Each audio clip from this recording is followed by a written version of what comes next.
Hello, welcome to this cozy kind of cold video. Today I'm going to be showing this gouache sketchbook that I did, which is entirely landscapes. The idea with this sketchbook was to fill every page with an original landscape painting in gouache, and it's entirely concepts and compositions and colors from my own head, so no reference photos was a big rule when completing this sketchbook, and I was kind of successful, but let me show you a flip through. So this is a Kanzen Munfall 12-page watercolor sketchbook. It's 300 grams per square meter, so it's great watercolor paper, and it's cold pressed. The first page, this one is a landscape that was inspired by something really typical that you'd see here in the Netherlands. I really like this one. I think it's a great page to start with. The second one was definitely an Instagram favorite. I thought this one was pretty good, but I made a lot of mistakes. Like, I think the trees are way too thin and I didn't really plan out the spacing that well. The mountains in the background and the mountains in the reflection are two entirely different colors, which actually ended up working out well, but was done by total mistake. This third one is one that I don't think I spent enough time in the planning phase for. I just started painting really without a lot of thumbnail drawing or thumbnail sketching first. So I wish I had only done one layer of the background color, and I wish I had really planned out what this area was gonna look like. But I think it came together quite nicely, and I really like the opaqueness of the whole piece. Oh, I love this one. I had a lot of fun doing the negative space clouds, and I think that is such a cool touch, like in combination with such a dark background and then these darker clouds. I personally really like this one. This is one that I'd love to expand on and do again.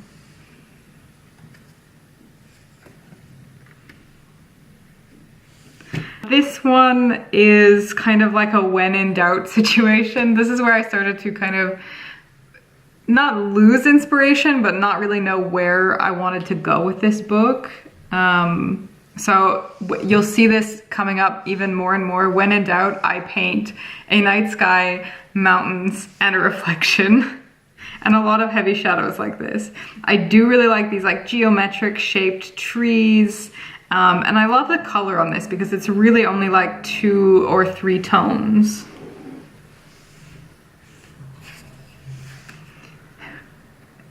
Now this one doesn't have a reflection, but when in doubt, paint night sky and mountains, huh?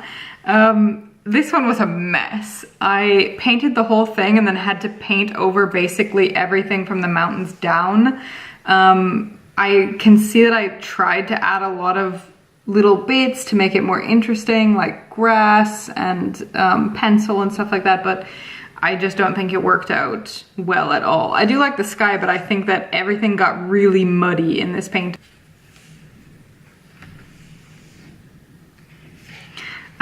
This one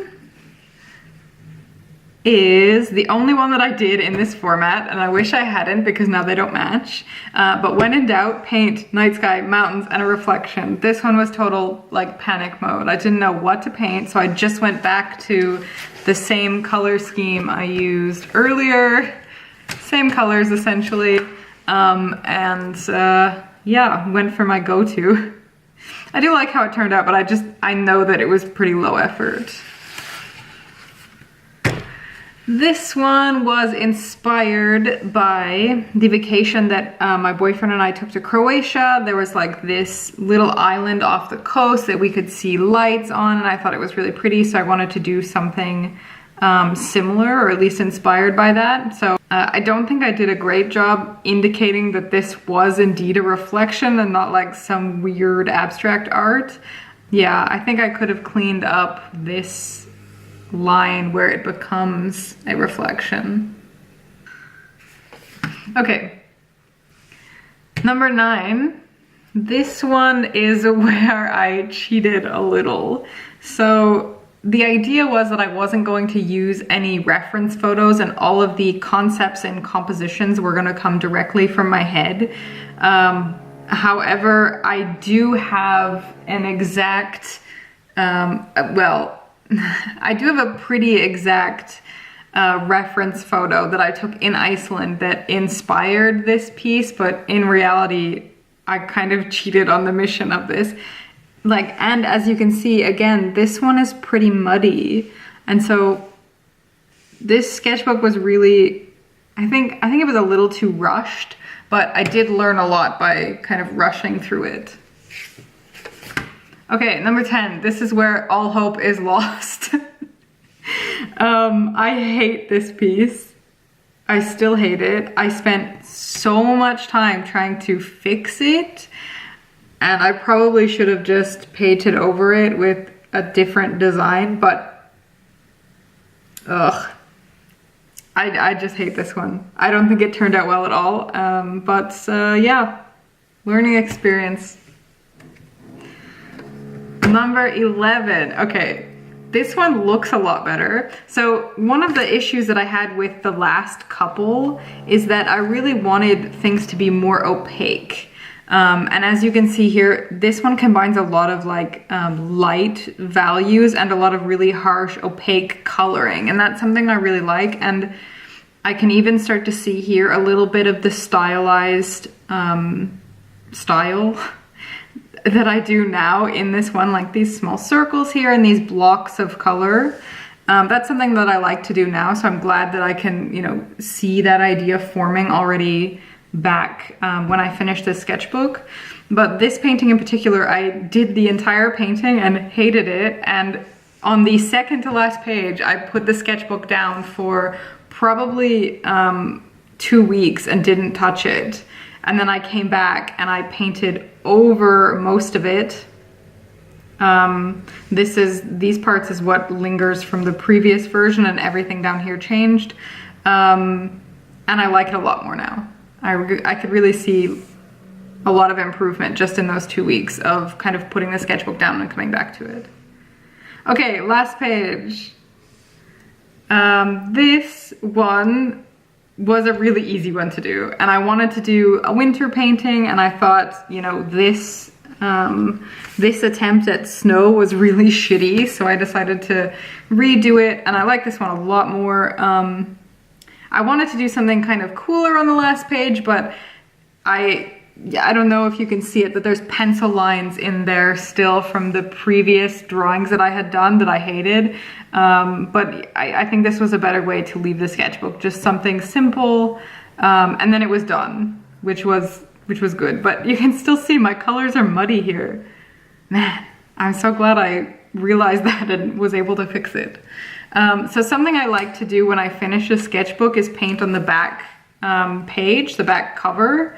And so I did a little self-portrait that I did in gouache when I finished the sketchbook, which was probably in February of 2018, and it's now June of 2018. And so now this is the kind of style that I would do a stylized portrait in. So you can see there's like huge differences, and I think that this stylized version, this kind of way of doing portraits is way cuter. So that's really awesome. This is done.